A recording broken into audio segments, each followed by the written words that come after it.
Alex, I'll begin with a question for you. This is a story of a young man who goes to New York City to pursue his artistic ambitions. And so for you as a young man who has gone to New York City to pursue his artistic ambitions, to what extent is this or is this not an autobiographical story? And then maybe another way to put that is this sort of your vision of your worst self? Well, the first line in the film, spoken by the narrator, is he'd been living in the city for 9 years and was only now coming to think of it as home. The autobiographical elements pretty much end at that sentence for me. But that was where I felt like my life was at when I started writing the film, as I had neared my 10th year in New York. And I put all these scenarios in the film in hopes that they would never actually happen to me. I felt like if I lived them this way and spent 2 years with them, then I could avoid actually just having that one argument with somebody. And I found it to be cathartic. But unfortunately now I feel like they're all going to happen. And now the movie is actually a really extraordinary piece of screenwriting in the way that you use the voiceover narration throughout. And it's interesting that Jason and Elizabeth, as I understand it, when you were shooting some of the scenes that have narration, Alex was reading the narration as you were shooting, and so you knew kind of the timing and how it worked out. Had either one of you worked in that way before? Is that the way things are usually shot when there's a voiceover? I feel like you've done more of like with narration stuff than I've never done it before. Right? I've done one movie where there was some narration and there would be someone would read some of it on set, but very little, more like just little quick one-lines. But this was interesting because there are scenes that are like as they're written where our characters will sort of stare at each other for a long time, and knowing there would be narration over it, and that narration in fact has a lot to do with sort of what's going on in our bodies. And Alex would read that narration on set, and it was very helpful. I thought it was great. Yeah, it was so nice. I mean, I wish that it was actually like done all the time. Yeah, it was like having like an inner monologue sort of, Yeah. and then you didn't have to talk. It was just someone else talking, and you just stand there and like emote. It was nice. It was like silent film in a way. Emote control, we call it. It's pretty outrageous to watch the footage from like one of the most emotional scenes in the movie, and then just in the middle of every take hear my voice coming from the closet where I was crouched and just wonder how that didn't make you guys be like, I'm sorry, I'm not in this anymore. What, like, I can hear you down there. I found it to be so helpful. Yeah, I found it to be super, also because obviously, the writing is great, and so it wasn't annoying. It was nice to hear the writing, and it was helpful to know where you were in the story. And now, Elizabeth, it's interesting with the structure of the film, your character, you're in some of the early scenes, you sort of go away for a while, and then you come back in like a big way, and then you have a section of the film that's really focused on your character. But I'm wondering, when you were first reading the script, was there a moment where you were wondering, like, what happened to me? Where have I gone? I think I had heard that it was like 3 stories, like that. I think I had heard that, so I was prepared for it. Otherwise, I never would have kept reading. I would have totally stopped at least page 20 and been like, screw this. Where's my character? I'm out. Alex, what made you want to structure the film in that way, to sort of hand it off for a while to Elizabeth's character? Well, specifically what made me want to do it was this book called The Recognitions, which is by an author named William Gaddis. It's a 1,000-page book about an art forger, and his name is Wyatt, and in the middle of the book, for 500 or 600 pages, he disappears. And the book is from the 50s, and it's set in New York, and I was reading it in 2012 or 2011. Important distinction. And I was just like, man, this is an amazing technique. And the result of structuring a narrative this way is that it becomes just irrefutably about the effect that this character has on other people. And Listen Up, Phillip's not about a novelist whose book is coming out, and it's not about the ups and downs of success. It's about the way that behavior affects people. And the only way to do that, I felt, was to just really sit with them. And I didn't want to be cutting back and forth. And I thought there was something kind of amazing about focusing for 20 minutes at a time on characters that, as you say, when they pop up at the beginning of the movie, you don't know when you're going to see them again. And then to come back and then have Phillip play a marginal role in his own story seemed to me kind of like a risk that I hadn't seen taken in any film that I could think of, and I can think of a lot. And now, Jason, for you, that you've played sort of writerly literary types before in Bored to Death or in Darjeeling Limited, and I'm curious for you, like, what was sort of different about the character of Phillip? Well, yes, I have played a writer twice before, but but the character is completely different. I mean, just in terms of the writing, this writer I'm playing in this movie is somewhat successful and has had a book come out that gained him some notoriety, and he has a second book coming out, and the other guys that I've played are really struggling to write.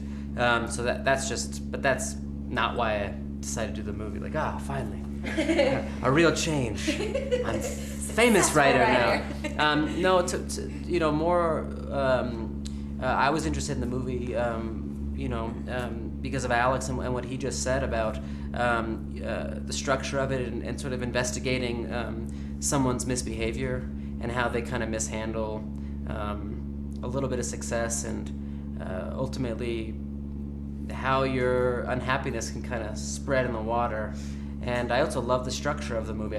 I loved how we spent time with these different characters. It felt unusual, and what Alex just said about cutting back and forth between characters. I feel like that, which I love when people do that in ensemble movies like this. I like the idea of it kind of breaking up like this and really getting to spend time with each other, because you are seeing how everyone's affecting each other.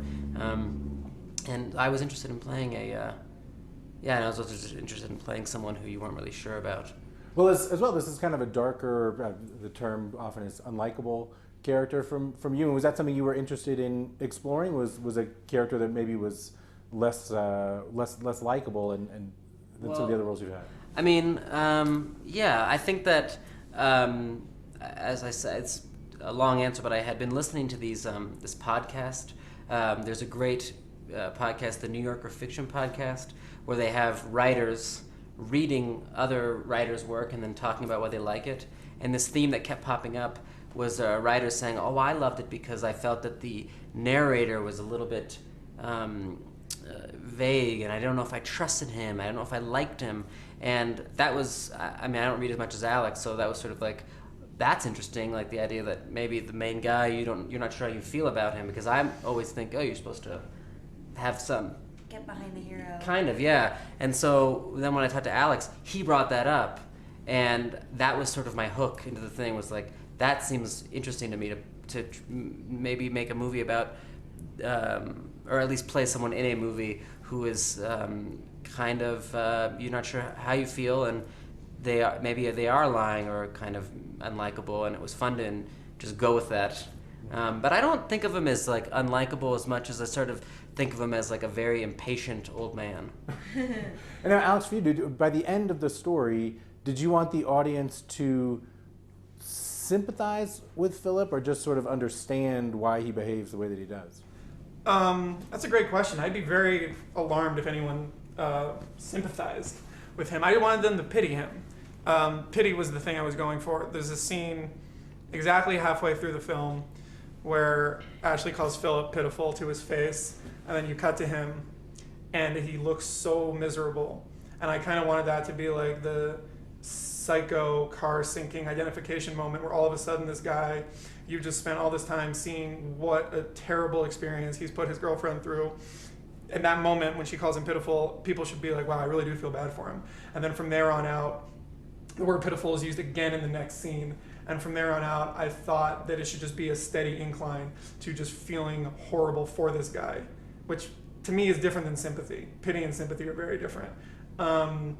Right up until basically the last 10 minutes of the movie, where to me it's time to finally put all the cards on the table and see if anybody can see through him and forgive the preceding 90 minutes of misery that you've seen him cause people.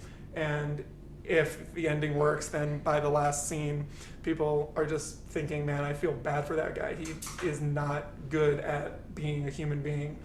But I believe, based on the way that this film ends, that might be in his future.